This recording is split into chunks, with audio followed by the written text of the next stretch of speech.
There are three types of home you may encounter when searching for property: stick-built, modular, and mobile. Each one has a specific set of attributes that should affect your buying decision, but sometimes, depending on your search criteria, you may not even be uncovering the full spectrum of what's available. This is the Terms, Tips, and Tricks for Real Estate, episode 127. Most people know of the term stick-built. This is the traditional home you see on most properties. Our area, like many across the country, are seeing a building boom happening, and these stick-built homes are what most people think of when they think of new construction. But you may be looking over some great deals with modular homes. My first home was a modular, and I learned a lot about the differences, and the first one should be the understanding that modular is not to be confused with mobile. A modular home is built to the same specifications or better than stick-built homes.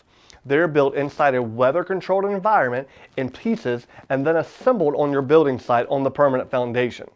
Because they're built in a factory and could be moved to almost anywhere, they must meet or exceed the local building codes. This means that your modular may actually be built better than a neighboring stick-built. An example may be using 2x6 walls instead of 2x4s. That's a lot more structure and stability, but that also means you've got more insulation for heating and cooling. A modular home will also appreciate in value. A third type of home that you may encounter is a mobile home. These can be called trailers, double wides, or even triple wides. The big difference, other than the build quality, is a mobile home actually has a title with the DMV. What typically happens is the lender wants the DMV title canceled, so the mobile home cannot be relocated. The bank wants to make sure its investment stays at the same address, so they make sure the DMV title is canceled and the home is affixed to a permanent foundation.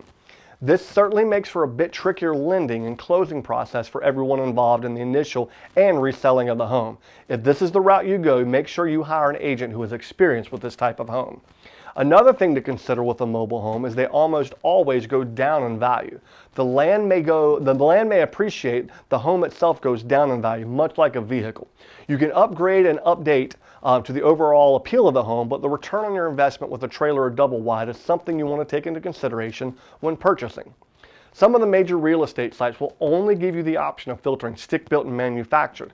So if you exclude manufactured, you're not even going to see some of the great modular homes that are on the market in your area. I think the big takeaway here is not being afraid of a modular home. There are plenty of additional resources out there, but I found www.modularhomes.com was one of the better and more informative. Recently, I had a great property. It was a beautiful modern home in a very sought after neighborhood with lots of square footage. When I did the initial listing presentation, I couldn't believe it was a modular home. When we got it under contract, the appraiser had the same questions. This home felt, looked, and acted just like a stick-built home.